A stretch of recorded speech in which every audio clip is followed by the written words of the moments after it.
Welcome to our channel learners point. और जैसा कि हम लोग वोकैबुलरी का न्यू सीरीज लेकर के आए हैं, न्यू सीरीज में हम लोग बड़े अच्छे तरीके से डीप और अच्छे तरीके से वर्ड के फंक्शन को पढ़ते हुए आगे बढ़ रहे हैं। और इसको हम लोग शेड्यूल किया है हर अलग अलग दिन में अलग अलग सेक्शन को पढ़ने का, हर अलग अलग पार्ट ऑफ वोकैबुलरी को पढ़ने का। जैसे कि आपके सामने यदि हम बताएं तो मंडे और ट्यूसडे को हम लोग पढ़ते हैं एंटोनिम एंड सिनोनिम। ठीक है, मंडे और ट्यूसडे को हम लोग क्या क्या पढ़ते हैं, एंटोनिम और सिनोनिम। इसी तरह से वेडनेसडे को हम लोग पढ़ते हैं वन वर्ड सब्स्टिट्यूशंस। इसके बाद थर्सडे को हम लोग पढ़ते हैं इडियम्स एंड फ्रेजेस। फ्राइडे को हम लोग पढ़ते हैं फ्रेजल वर्ब्स और होमोनिम्स।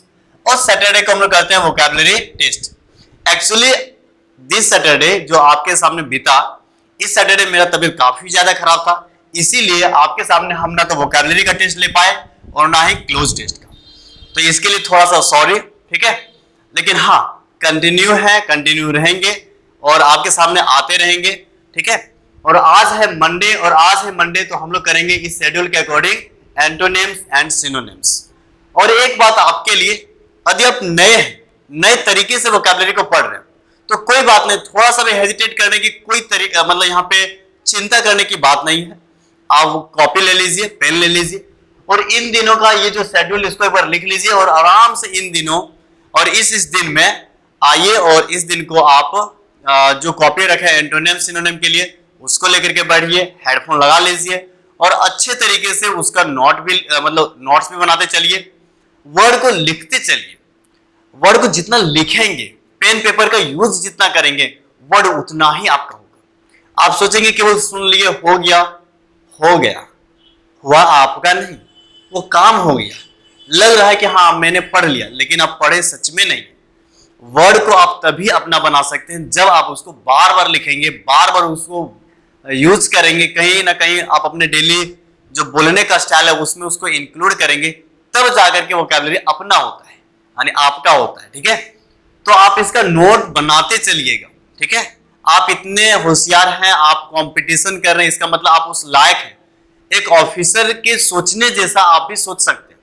इसका मतलब क्या करना है, क्या नहीं करना है, वर्ड को कैसे क्लिक करना है, कैसे नहीं करना है, ये भी आप ही का ही काम है।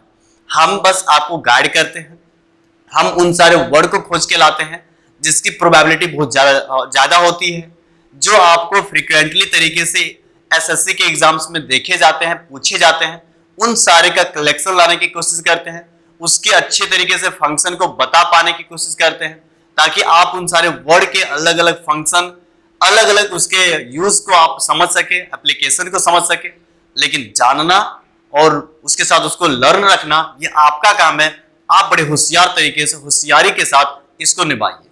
ठीक है, और स्किप जरा सा भी नहीं कीजिए, क्योंकि कहीं ना कहीं समझाने के लिए कुछ ऐसा वर्ड बोले जो वर्ड को सुन करके आप उस वर्ड के लिए एक निमोनिक तैयार कर पाएंगे, उसे ज्यादा से ज्यादा दिन तक अपने मेमोरी में रख पाएंगे। तो ये रहा आपका स्ट्रेटजी होना चाहिए वोकैबुलरी को पढ़ने का। तो इन सारे, और यदि देखा जाए तो यही सारे सेगमेंट से आपका क्वेश्चंस भी पूछा जाता है। ठीक है, एंटोनिम से ये बहुत अच्छे क्वेश्चन पूछे जाते हैं। ठीक है, वन वर्ड से अच्छे नंबर में क्वेश्चंस पूछे जाते हैं। इडियम्स हो, फ्रेजल वर्ब्स हो, ठीक है, होमोनिम्स इस बार से आपके मेंस में भी डाल दिया गया है। वोकैबुलरी टेस्ट देने से होगा कि आखिर वर्ड तो बहुत सारा पढ़ लिए, उसको यूज कैसे करें, क्वेश्चंस अटेम्प्ट कैसे करें। तो इस सैटरडे थोड़ा सा दिक्कत हो गया, आप समझ रहे हैं, लेकिन हाँ नेक्स्ट सैटरडे से इस पे हम लोग काम करेंगे और क्लोज टेस्ट को कैसे हम लोग अटेम्प्ट लें। तो ये सारे बात यहाँ पे करते हैं। और आज जैसा कि आज है मंडे, और मंडे को इस न्यू सीरीज में हम लोग क्या करेंगे, तो जैसा कि आपको बताया कि मंडे को होता है एंटोनिम्स एंड सिनोनिम्स। तो इसका एक एपिसोड पहले भी आपके सामने हम डाल चुके हैं। आज एपिसोड नंबर 2 है एंटोनिम एंड सिनोनिम का। ठीक है, ट्यूसडे से क्लास स्टार्ट हुआ था, तो ट्यूसडे से हम लोग शुरू किए थे। अब बात रहा कि आज हम लोग जो शुरुआत करेंगे वो कहां से करेंगे, तो आज करेंगे हम लोग अल्फाबेटिकल सीरीज में वर्ड नंबर 3 से। इससे पहले 2 वर्ड को हम डिस्कस कर चुके हैं, आज करेंगे 3 नंबर से शुरुआत। तो जो आपके सेकेंड नंबर वर्ड था, या फिर शुरुआत के जो फर्स्ट और सेकेंड नंबर वर्ड था, उसको आप इससे प्रीवियस वाले वीडियो में ढूंढिए, मिल जाएगा। और वहां से पहले उसको लिख लीजिए, पढ़ लीजिए शांति तरीके से, उसके बाद फिर इस वाले वीडियो को कंटिन्यू कीजिएगा।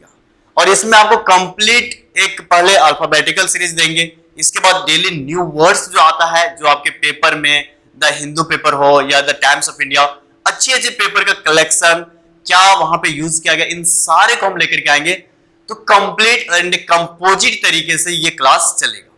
तो प्रत्येक दिन आपको आना है, प्रत्येक दिन अलग अलग सेगमेंट को कवर करना है और सारे सेगमेंट से क्वेश्चंस पूछा जाता है। ये बहुत मैंडेटरी है। तो चलिए, आप बहुत ज्यादा देर ना करते हुए हम लोग सीधा इस वर्ड को समझते हैं और धीरे धीरे इत्मीनान तरीके से इसको तोड़ मरोड़ के लर्न करने लायक इसको पहले हम लोग सीखते हैं। तो सबसे पहले एक बार हमको बोल के सुनाइए, एक्रीमोनियस। क्या है? एक्रीमोनियस।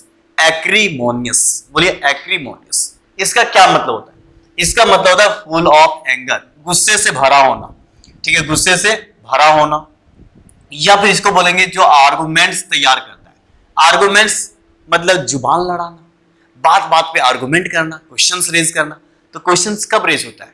जब आपके अंदर किसी को लेकर के गुस्सा हो, इरिटेशन हो, तभी तो जो कुछ भी वो करता है तुरंत से क्वेश्चन लेकर के, क्यों किया, क्या कर लेगा इससे तू, है ना?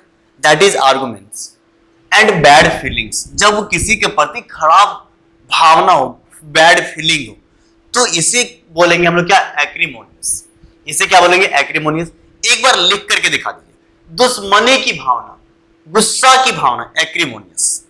क्या बोलेंगे? एक्रीमोनियस। ठीक है, एक्रीमोनियस। अब एग्जांपल में भी समझ लेते हैं।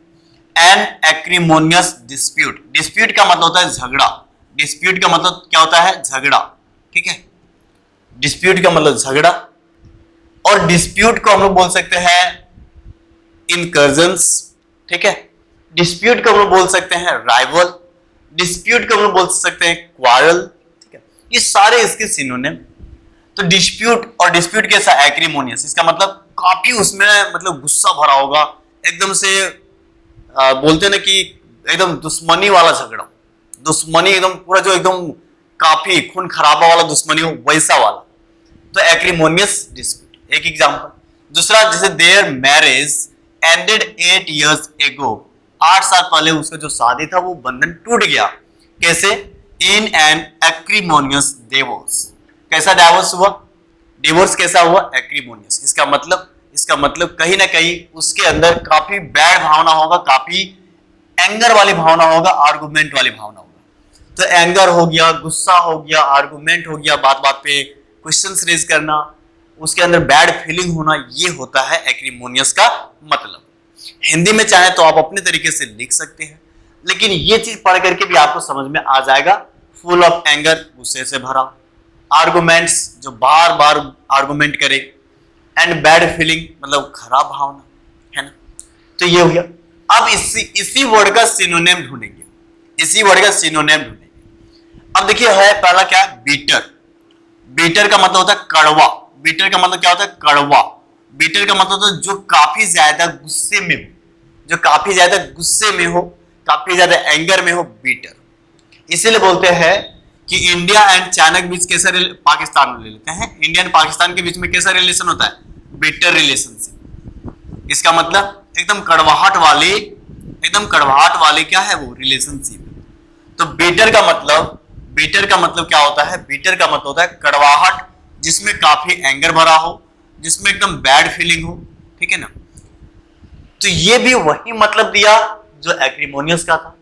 तो क्या आप एक्रीमोनियस का सिनोनिम नहीं बोलेंगे बीटर? जरूर बोलेंगे। तो कितना वर्ड हुआ? 2। बोलिए एक्रीमोनियस, बीटर। ठीक है। तीसरा, रैनकोरस। रैनकोरस का क्या मतलब होता है? इसका भी मतलब होता है जब आप किसी से नफरत वाली भावना रखते हैं, एकदम से दुश्मनी वाली भावना रखते हैं, उसी को बोलते हैं रैनकोरस। तो जब नफरत वाली भावना रखेंगे, इसका मतलब बैड फीलिंग रखेंगे, और बैड फीलिंग को हम लोग क्या बोले? रैनकोरस। और रैनकोरस क्या इसका सिनोनिम बना? आप बोलेंगे हाँ, लग तो जरूर रहा है। तो सिनोनिम का मतलब ये होता है ऑलमोस्ट सेम, ना कि एग्जैक्ट। एग्जैक्ट कोई भी 2 वर्ड नहीं है इंग्लिश में। कहीं ना कहीं उसके यूज में, कहीं ना कहीं उसके एप्लीकेशन में डिफरेंस होता है, लेकिन हाँ मतलब कहीं ना कहीं एक जैसा लगता है, ऑलमोस्ट लगता है। ठीक है। कॉस्टिक। कॉस्टिक का क्या मतलब होता है? कॉस्टिक का मतलब होता है कि अनकाइंड, हर्टफुल, जो आपके साथ काइंडनेस ना दिखाए, हर्टफुल रहे, एकदम से आपको तंग करे, आपको दुख पहुंचाने की कोशिश करे, इसका मतलब। इसका मतलब दुख पहुंचाया कौन जाता है, कौन दुख पहुंचाते हैं, जिसके साथ आपका रिलेशन अच्छा नहीं हो, जिसके साथ आपका बंधन अच्छा नहीं हो, तो वही यानी बैड फीलिंग वाला। असर्बिक, असर्बिक का मतलब वही होता है जो बिटर का होता है यानी कड़वाहट। स्कैंडिंग, स्कैंडिंग का मतलब भी वही। सार्कास्टिक से मतलब एसिड, एसिड कैसा होता है, एसिड होता है जो जला दे आपको। एसिड का बिहेवियर कैसा होता है, बैड। एसिड का इफेक्ट कैसा होता है, बैड। मतलब कहीं ना कहीं जो भी एसिड है, ये एसिड आपके सामने एक बैड मतलब वो आपको नुकसान करने का, आपको हर्ट करने की कोशिश करता है। इसीलिए एसिड भी क्या हो जाएगा, एसिड भी हो जाएगा जो कि एंगर हो, बैड हो। हार्श, हार्श का मतलब ये होता है जो आपको नुकसान पहुंचाए, जो आपको दुख पहुंचाए। हार्श, हार्श सिचुएशन बोल सकते हैं हम लोग, बैड सिचुएशन, हार्श सिचुएशन, ठीक है, बैड सिचुएशन। इसका मतलब वही हुआ कि हार्श का मतलब बैड, बैड का मतलब एक्रिमोनियस, और एक्रिमोनियस का ये सिनोनिम बना। सिनिकल, जो हमेशा उखड़ा उखड़ा रहे, जिसका नेचर हमेशा गुस्से वाला हो, दैट इज। तो ये सारे वर्ड का वही मतलब बन पा रहा था जो आपको एक्रिमोनियस देता है, जो आपको कौन देता है, एक्रिमोनियस, ठीक है। और जब ये एक्रिमोनियस का साउंड दिया, एक्रिमोनियस का मीनिंग दिया, इसीलिए ये सारे वर्ड आपको इसका सिनोनिम माना जाएगा। ये सारे वर्ड क्या माना जाएगा, इसका सिनोनिम। और सिनोनिम का मतलब ही होता है ऐसे वर्ड जिसके ऑलमोस्ट सेम मतलब हो, ऑलमोस्ट सेम मीनिंग दे, ठीक है, सेम मीनिंग, इसी को बोलते हैं सिनोनिम। तो अब चलिए ये छोटे छोटे वर्ड को नहीं, लेकिन अच्छे खासे जो वर्ड जैसे रैनकोरस, कॉस्टिक, असर्बिक, स्कैंडिंग, इन सारे वर्ड का हम लोग और भी अच्छे तरीके से एक्सप्लेनेशन को समझ लेते हैं। Rancorous, showing of feeling of hate, ऐसा एक फीलिंग जिसमें आपको हेट हो, नफरत हो, उसी को क्या बोलेंगे, रैनकोरस। उसी को क्या बोलेंगे, रैनकोरस। इसी चीज को लिखना है। हम लोग तो बातें समझ लिए हैं, हम लोग बातें समझ लिए, इन सब चीजों को लिख लीजिए। और एक चीज, इन सब का आप एक एग्जाम्पल लिखने की कोशिश कीजिए। एग्जाम्पल नहीं लिख पा रहे हैं तो एक ही बात है, आप गूगल सर्च कीजिए और गूगल में मिलेगा आपको कैम्ब्रिज डिक्शनरी। यहां पे हम लिख भी देते हैं, बहुत हेल्प करेगा कैम्ब्रिज डिक्शनरी। ये आई थिंक आप लिख लिए होंगे, नहीं तो पीछे करके लिख लीजिए, कैम्ब्रिज डिक्शनरी। ये काफी इजी तरीके से आप इसको समझ सकते हैं। और कैम्ब्रिज डिक्शनरी को आप सर्च कीजिएगा, वहां पे इस वाले वर्ड को डालिएगा, इसका एक एग्जाम्पल आपको वहां पे देखने को मिल जाएगा। एग्जाम्पल को इत्मीनान तरीके से लिख लीजिएगा। सर इतना काम हमसे क्यों करवाते हैं, क्योंकि कहीं ना कहीं आपको खुद से सर्च करने की जरूरत है। जब सर्च कीजिएगा ना, आपका माइंड पढ़ने को अपने आप ले जाएगा कि कौन सा एग्जाम्पल लिखे, किसको कौन सा एग्जाम्पल हमको समझ आ रहा है, उसी को लिखेंगे। और लिखिए, पता है कि बहुत सारे लोगों को एक जरा सा भी समझ में नहीं आएगा एग्जाम्पल भी, लेकिन करत करत अभ्यास कर जड़मत हो सुजान, ये वाला जरूर आपको साथ देगा, ठीक है, ये वाला बात जरूर आपको साथ देगा और आप कर पाएंगे। इसके बाद है कॉस्टिक। कॉस्टिक का क्या मतलब होता है, कॉस्टिक पढ़ करके देख लीजिए। यस, पढ़ करके क्या होता है कॉस्टिक। कॉस्टिक होता है जो इंटेंशनली, मतलब इंटेंशनली का मतलब जानबूझकर, अनकाइंड हर्टफुल, जो जानबूझ करके कहीं ना कहीं आपको, आपके साथ काइंडनेस नहीं दिखाता है, आपको हर्ट करता है, उसी को क्या बोलते हैं, कॉस्टिक, ठीक, जानबूझकर, intentionally. Acerbic, acerbic, something that is cruel, ऐसा चीज जो क्रूल हो, क्रूर हो। क्रूल का मतलब क्रूर, जो जिसका नेचर कहीं ना कहीं लोगों को डराने का, मारने का, हर्ट करने का, उसके साथ गंदा बिहेवियर करने का हो, उसी को बोलते हैं हम लोग क्रूएल। क्या बोलते हैं उसको, क्रूएल। और क्रूएल का मतलब होता है क्रूर, क्रूएल का मतलब क्रूएल, ठीक है, क्रूर। तो ये बात रहा इसका कि असर्बिक वो चीज होता है जिसका नेचर कहीं ना कहीं लोगों को हर्ट करने का, उसके साथ क्रूएल बिहेवियर करने का, ठीक है, ये सा सेंस दे, उसी को बोलते हैं हम लोग असर्बिक। अब हम लोग नेक्स्ट ऐसे ही करना है, ऐसे ही एंटोनिम सिनोनिम को बार बार लिखते चलना है, बार बार यूज में लाते रहना है, खोजना है, एग्जाम्पल ढूंढना है। सच में आपको काफी अभी शुरुआत में लगेगा कि सर ऐसा कुछ दे दीजिए कि हम लोग बस रट लें और इतना से ही पूछ लेगा। ऐसा नहीं है। यदि ऐसा रहता तो हमारे हमारे लिए या फिर हमको ये मतलब मन में ना कोई कीड़ा काट नहीं रहा है कि इन सारे वर्ड्स को क्यों लेकर के आ गए। ये सारे वर्ड्स को आपको बार बार यूज करना है, बार बार इन सारे को सर्च करना है। और हो सकता है कि इनमें से भी कोई अलग, जैसे अभी हम लोग यहाँ पे क्या क्या पढ़े, अभी यहाँ पे पढ़े सिनिकल, कहीं बार्बरस आ गया। बार्बरस का मतलब, इसका मतलब ही होता है जो क्रूएल नेचर का हो।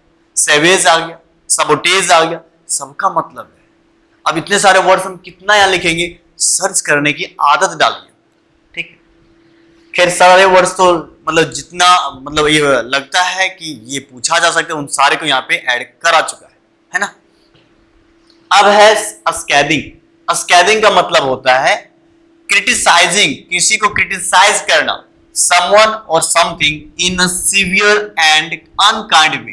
अनकाइंड वे तरीके से किसी को बोलते हैं दुत्कारना या फिर उसको क्रिटिसाइज करना, उसके बारे में गंदे गंदे बात बोलना, मतलब उसको उसके मतलब बुराई करना, दैट इज क्रिटिसाइजिंग करना।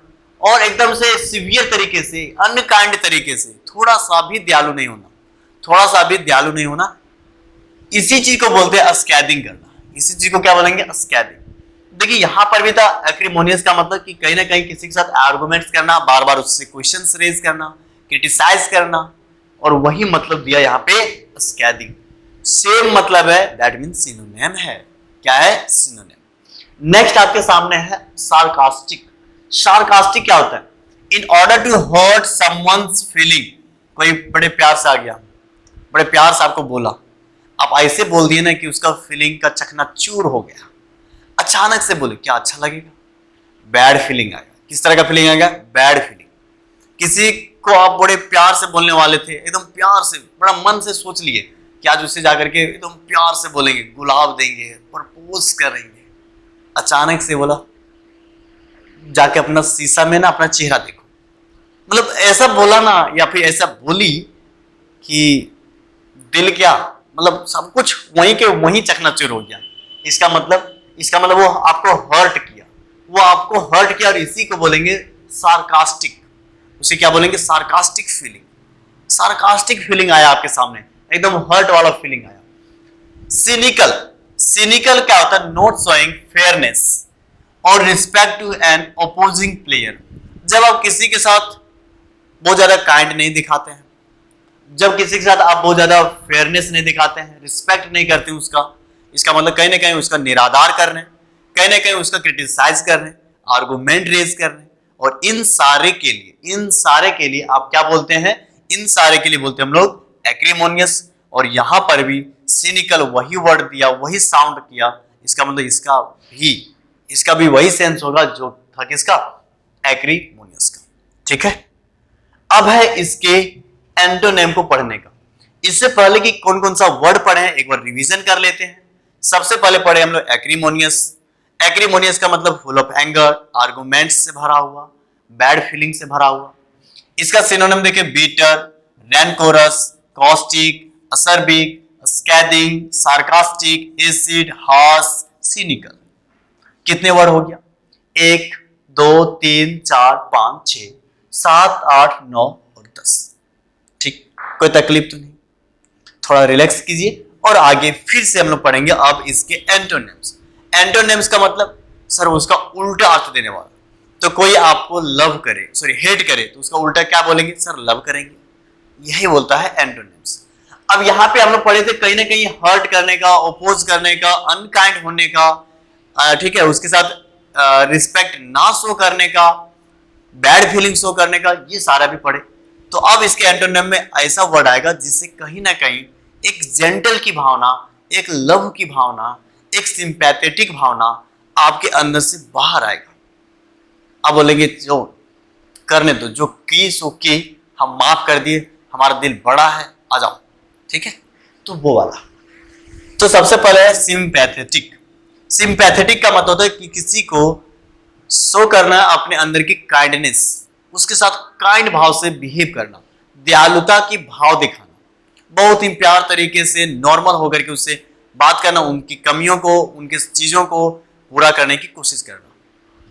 स्वीट, ठीक है। अब तुम बड़े उसको बोलते हैं ना कि दिल की चाशनी चाशनी, तो वो वाला बड़े दिल के साफ व्यक्ति। जेंटल, नेक। लविंग, जो काफी प्यारा हो। केयरिंग, जो आपकी केयर करे, कद्र करे। फॉरगिविंग, जो आपकी गलती को भी माफ कर दे, मतलब बड़ा दिल है, बड़ा दिल है यार, दिल नहीं, उसका दिल समुद्र है, मैंने महासागर है ना। फॉरगिविंग, माफ कर देता है। इसके बाद काइंड हार्टेड, एकदम से काइंड हार्टेड पर्सन है, एकदम मजा आ जाता है उसके साथ रहने में। दैट इज आपको लव वाला सेंस आ रहा है, कहीं ना कहीं आपको आपके सामने गुड फीलिंग का सेंस आ रहा है, इसलिए सारे के सारे एंटोनिम्स कहलाएंगे, उल्टा कहलाएंगे, ठीक है। सिंपैथेटिक को समझ लेते हैं और भी डिटेल्ड में। एक बार पढ़िए, एक बार लिख करके जरा दिखा दीजिए, सभी को एक बार कमेंट जरूर करके दिखाइए। यस, हर कोई, जितने लोग देख रहे हैं ना, सभी को कमेंट करना है एक बार इसका स्पेलिंग को। Sympathetic, excellent. अब इसको हम लोग और भी पढ़ते हैं। Showing your support and agreement, ऐसा चीज जिसमें आपका सपोर्ट देखने को मिले, आपका साथ दे, आपके साथ हो रहे, एग्रीमेंट का मतलब आपके साथ। लविंग, लविंग का मतलब होता है showing a lot of love towards someone, किसी के तरफ बहुत ज्यादा प्यार दिखाना, उमड़ उमड़ के प्यार बाहर आना, दैट इज लविंग। और स्वीट का मतलब आप तो जान ही रहे हैं, जेंटल का मतलब जान रहे हैं, तो इन सारे वर्ड को कितना हम लोग तोड़ेंगे। अब है फॉरगिविंग। फॉरगिविंग का क्या मतलब है? Something that is forgiving allows you to make mistakes और अलाउज फॉर योर वीकनेसेस। कोई ऐसा चीज या फिर कोई व्यक्ति का ऐसा भाव जो आपकी गलती को भी स्वीकार कर ले, अल्लाह कर दे, जा तू कर ले गलती, तू मनमानी कर ले, मेरा दिल बड़ा है, कुछ भी दिक्कत कर ले गलती, तेरे हर गलती का यहाँ पे माफी है, तो उसी को बोलेंगे हम लोग forgiving. Kind hearted, a kind hearted person is one who likes other people a lot and always wants to help them. Kind hearted person वो होता है जो हर किसी को लाइक करता हो और उसके लिए वो हर तरीके से मदद करने की कोशिश करता है। That is kind hearted person. चाहे जैसे भी हो, खुद खाए ना पता, खुद आम खाए ना पता, लेकिन आपको आम खिलाए, इसी को बोलते हैं काइंड हार्टेड पर्सन, ठीक है। अब रहा बात फॉर एक्यूमेन। अभी तक ही देखे, अभी तक हम लोग कहां तक किए? अभी हम लोग किए वर्ड नंबर 3 का, अब हम लोग कर रहे हैं वर्ड नंबर 4, और वर्ड नंबर 4 आपके सामने है एक्यूमेन। एक्यूमेन, एक्यूमेन का क्या मतलब होता है? एक्यूमेन का मतलब होता है the ability to make correct judgments, ऐसा एबिलिटी कि आप चीजों को सही तरीके से उसको आप यूज कर सके, सही डिसीजन आप सही समय पर ले सके। जजमेंट तैयार करना और सही तरीके से, इसी को बोलते हैं एक्यूमेन। मतलब आदि आपके सामने कुशार्क बुद्धि हो, तेज बुद्धि हो, तभी तो कर पाएंगे। इसका मतलब एक्यूमेन का मतलब होता है बुद्धि। इसका मतलब क्या होगा? बुद्धि, तेज, इंटेलिजेंट, ठीक है, ये सारे शार्पनेस, इसी को बोलते हैं हम लोग एक्यूमेन। और एक्यूमेन जब हम अच्छे डिसीजन ले पाते हैं, अच्छे तरीके से बोल पाते हैं, अच्छा मार्क्स ऑब्टेन कर पाते हैं, हर तरीके से फिट है, that means you are acumen. Getting it? Example में जैसे mister Ambani has real business acumen. Ambani तो जानते हैं कि बिजनेसमैन, एक सफल बिजनेसमैन है, अच्छे तरीके से बिजनेस करना आता है। इसका मतलब वो एक एकदम चालाक बिजनेसमैन है, हर वक्त पे सही डिसीजन लेने में वो, मतलब क्या बोलते हैं, सही डिसीजन ले पाता है। तभी तो देखिए, पहले आपको बड़ा लालच तरीके से जियो फ्री करवाया और आपको लालच दिया, पूरे भारत के हर व्यक्ति के पास जियो सिम पहुंच गया, धीरे धीरे वो पैसा लेना शुरू किया, और आज देखिए सब कंपनी के जैसा वो भी ले रहा है पैसा। इसी को बोलते हैं कि सही समय पर सही डिसीजन लेना, सही काम कर जाना, दैट इज एक्यूमेन। अब है आपके सामने इसके सिनोनिम्स। सर ये रहा बुद्धि से रिलेटेड, इसका मतलब ये भी कहीं ना कहीं आपके चालाकी, आपकी अवेयरनेस, आपके इंटेलिजेंस, आपके बुद्धि, आपके वेट, इन सब पे बेस्ड होगा। तो चलिए पढ़ते हैं इसके सिनोनिम्स को। अस्ट्यूटनेस, अस्ट्यूट का मतलब होता है जो काफी जानकार हो, और जानकार वाला बुद्धि, अस्ट्यूटनेस। अवेयर हो, अवेयरनेस, उससे रिलेटेड आपका वो एक नाउन बन गया। जो शार्प हो, शार्पनेस, जो एकदम धारदार हो। क्या लड़का था यार, कंटाप बोलता था, मजा आ गया, एकदम शार्प बोलता था, शार्प नॉलेज था, दैट इज शार्प, इसका मतलब तेज था। एक्विटी, एक्विटी का मतलब यही होता है तेज। एक्यूमेन में यहाँ पे क्या लिखा हुआ ACU और यहाँ पे क्या लिखा हुआ ACU, दोनों का मतलब सेम। आपको वो ज्ञान की एक बारे में बात करता है, नॉलेज के बारे में। विट, आपकी बुद्धि, इंटेलिजेंस, आपकी चालाकी, श्रीवडनेस, सही समय पर। देखिए हम बोलते हैं ना कि श्रीवड का मतलब होता है जो धूर्त हो, लेकिन क्या धूर्त चालाक नहीं होता है? जैसे लोमड़ी को क्या बोलते हैं, लोमड़ी एक तरह का धूर्त है, मतलब अपने फायदे के लिए कुछ भी कर लेगा, तो क्या वो चालाक नहीं हुआ? चालाक लोग ही अपने के लिए कुछ करता है, चालाक लोग ही सेल्फिश की जैसा सोच पाता है। बेवकूफ लोग कहां ज्यादा सेल्फिश सोचता है? बेवकूफ लोग ये सोचता है कि हाँ चलो सबके लिए ठीक है, काइंड हार्टेड होता है जरूर, लेकिन चालाक उसको नहीं बोल पाएंगे। और आजकल के दुनिया में ना ये ट्रेंड है। देखिए एक्चुअली क्या है ना कि हम लोग को दुनिया के अकॉर्डिंग काम करना भी आना चाहिए। सफल वही है जो सही समय के अकॉर्डिंग सही डिसीजन लिया है, जो सही समय पर सही डिसीजन लिया वही सफल है। इसका मतलब आज के दिन में यदि आप थोड़ा सा श्रीवडनेस है, थोड़ा सा धूर्तपन वाला काम करते हैं, अपने लिए अपनी चालाकी का यूज करते हैं, इसका मतलब कहीं गलती नहीं है, बस आपकी चालाकी और आपके धूर्तनेस के कारण, हिंदी इंग्लिश हो रहा ना, आपके श्रीवडनेस के कारण किसी को नुकसान ना पहुंचे, दैट इज, फिर आप तो अच्छे हैं। हम यदि अपने आप को सेल्फिश मान करके कुछ काम कर भी ले रहे हैं, किसी को नुकसान नहीं हो रहा, तो क्या दिक्कत है? सेल्फिश होना भी चाहिए। मान लीजिए कि पढ़ाई में आप सेल्फिश नहीं कि हमको ज्यादा पढ़ना है, मेरा दोस्त कम पढ़े, तो भाई यहाँ फायदा है, यहाँ पे नुकसान नहीं है, ना ही आपको दोस्त को कोई नुकसान।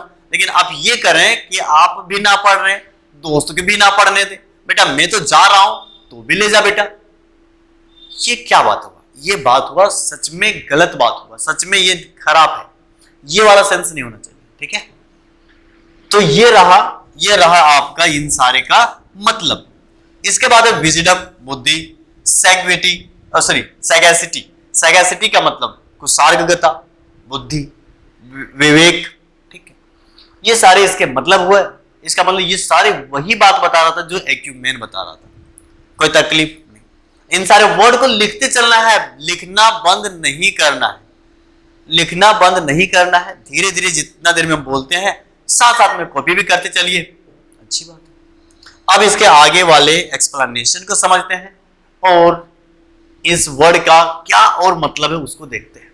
अस्ट्यूटनेस, इसका मतलब the quality of being able to quickly understand. ऐसा अंदर में एक क्वालिटी होना चाहिए कि चाहे सिचुएशन कैसा भी हो, हम तुरंत से उस सिचुएशन को समझ लें। सिचुएशन को समझ लेना, एकदम बोलते हैं कि कॉमन सेंस काम करना, प्रेजेंस ऑफ माइंड काम करना, इसका मतलब आप चालाक हैं, आपके अंदर वो क्षमता है। Awareness, understanding of a situation, situation को समझना, अवेयरनेस। शार्पनेस, प्रोड्यूसिंग और डिस्क्राइबिंग अ क्विक, जल्दी जल्दी चीजों को प्रोड्यूस करना, डिस्क्राइब करना। Acuity, think accurately and clearly, एकदम सही तरीके से सोच पाना और क्लियरली सोच पाना, इसी को बोलते हैं acuity. Wit, skilled at using words in a smart and humorous way, इस तरीके से वर्ड को यूज करना कि लोग समझ सके, लोगों के सामने लगे कि हाँ बंदा स्किल्ड है, बंदा पढ़ा लिखा है, कितना प्यार से बोलता है यार, दिल जीत लेता है। समझ रहे हो ना? चलिए, ये रहा श्रीवडनेस का। श्रीवडनेस क्या है? Clear understanding and good judgment of a situation. जब आप एकदम अच्छे तरीके से समझ पाते हैं, आप जजमेंट अच्छा तैयार कर पाते हैं कोई भी सिचुएशन का, इसी को बोलते हैं श्रीवडनेस। अपने लिए, अपने फायदे के लिए आप चीजों को यूज करते हैं, दैट इज श्रीवडनेस। अब है विजडम। विजडम का मतलब बुद्धि, the ability to use your knowledge and experience to make good decisions and judgments, अच्छे से डिसीजन बना पाना, जजमेंट तैयार कर पाना, इसी में आपका बुद्धि लगता है और इसी विजडम का मतलब होता है बुद्धि। तो ये सारे वर्ड का वही मतलब बना जो क्या बन रहा था, एक्यूमेन का। अब कुछ और भी वर्ड रहा है, चलिए आगे देख लेते हैं। सैगैसिटी, बोलते हैं ना कि साग खाने वाले लोग तेज होते हैं, साग खाने वाले लोग तेज होते हैं। और सैगैसिटी, सैगैसियस, सबका मतलब होता है कि the quality of having showing understanding and the ability to make good judgments। अच्छा डिसीजन ले पाना चालाकी का काम है, चालाक होने का वो एक सिंबल है। इसका मतलब आप साग खाते हैं और आप सैगैसिटी हैं। अब इसके एंटोनिम, अब बताइए कि एंटोनिम क्या हो सकता है। सर एंटोनिम कहीं ना कहीं भोंदा होगा, कहीं ना कहीं स्टूपिड होगा, बेवकूफ वाला सेंस होगा, क्योंकि अभी सब में हम लोग चालाक देख रहे थे, तो उसका उल्टा क्या होता है, जो बेवकूफ हो। पढ़ते हैं हम लोग इसमें एंटोनिम्स में, लेकिन एंटोनिम्स पढ़ने से पहले एक बार हम लोग रिवीजन ले लेते हैं कि आखिर कौन कौन से वर्ड को हम लोग पढ़े। तो पहले पढ़े एक्यूमेन।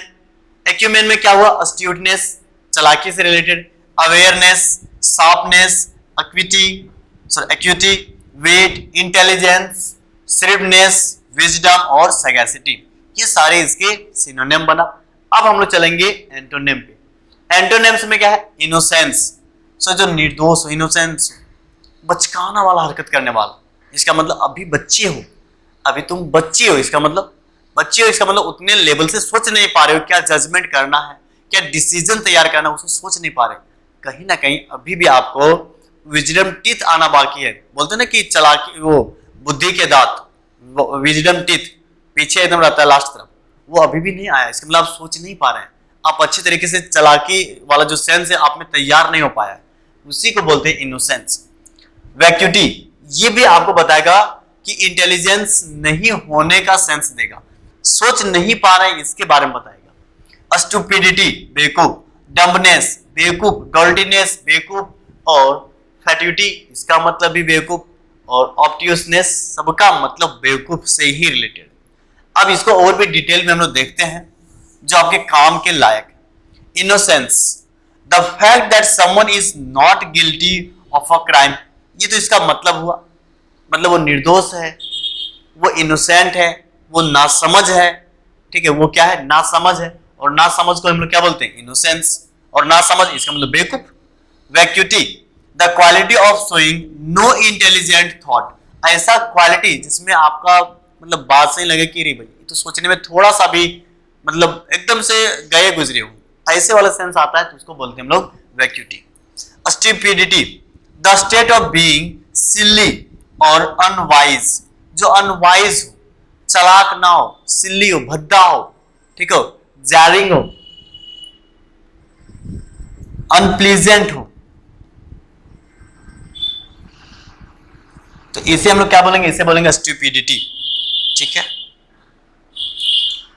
अब इसके बाद रहा आपके सामने dumbness, the fact of being stupid not intelligent, तेज ना होना, स्टूपिड होना, है ना, इसी को बोलते हैं हम लोग dumbness. Doltishness, stupid. Fatuity, the quality of being stupid, बेवकूफ होने का वो क्वालिटी। नॉट करेक्ट, मतलब हमेशा गलत हो जाओ। Not properly thought added about, ना आप प्रॉपर तरीके से सोच पा रहे हो, तो उसको क्या बोलेंगे, फैट्यूटी, सबका मतलब बेवकूफ, सबका मतलब बेवकूफ। इसके बाद है आपके सामने obtuseness, the quality of being stupid और स्लो टू अंडरस्टैंड, जो सोचने में काफी धीमा हो, एकदम जिसे बोलते हैं ना कि एकदम लेजी तरीके से सोचता हो, उसे हम लोग क्या बोलेंगे, उसे बोलेंगे ऑब्ट्यूसनेस। तो इन सारे वर्ड को आप देख पाए, अच्छा से समझ आया होगा। तो आज हम लोग इन सारे वर्ड्स का डिस्कशन किए। ठीक है, इसको बढ़िया से आप लोग लिख लीजिएगा और एक दो बार इसको रिवाइज कीजिएगा, ये सारे वर्ड आपका हो जाएगा, बड़े अच्छे से इसको सीख पाइएगा। तो आज के लिए बस इतना ही। आपको हम एक बात और बता दें कि आप लोग के लिए हम लास्ट संडे को एक मैराथन क्लास लेकर के आए थे और आप लोग का बहुत अच्छा उसमें रिस्पांस रहा। लोगों का कमेंट आया कि नहीं सर इस वाले सीरीज को कंटिन्यू रखिए, बहुत ज्यादा हेल्प मिल रहा है हमको, ग्रामर पढ़ने का नजरिया ही बदल गया है। तो इस वाले सीरीज को हम कंटिन्यू करते हुए प्रत्येक दिन आपके सामने एक मैराथन, सॉरी प्रत्येक दिन नहीं, प्रत्येक संडे को एक मैराथन क्लास आएगा। इस मैराथन क्लास में आपको कंप्लीट और एक रिवीजन करने के तरीके से आपको यूट्यूब पे कंटेंट मिल पाएगा। ठीक है, और साथ ही आपको डेली जो है आपको डेली एक बेसिक से, क्योंकि उसमें कमेंट ये भी आया था कि सर बेसिक से हमको क्लास चाहिए, बेसिक से हम सीख पाए, इस तरीके से कुछ एक कंटेंट हम लोग को प्रोवाइड करने की कोशिश कीजिए। तो बेसिक से आपको एक ग्रामर का क्लास मिलेगा जो कि आपको प्रत्येक दिन मिल पाएगा, ठीक है। प्रत्येक दिन 45 मिनट्स का होगा। इसको देखना मत छोड़िए, ठीक है, इसको देखना मत भूलिए। इससे आपको कंप्लीट तरीके से एक रिवीजन और एक ग्रामर की समझ डेवलप हो पाएगा, ठीक। तो आई होप कि इस वाले सेगमेंट का, इस वाले सीरीज का आप भरपूर फायदा उठाएंगे, ठीक है। तो आज के लिए बस इतना ही। आप इन सारे सीरीज को कंटिन्यू वॉच किया कीजिए और तब तक के लिए अपना सेहत का ख्याल रखें, पढ़ते रहिए, मुस्कुरा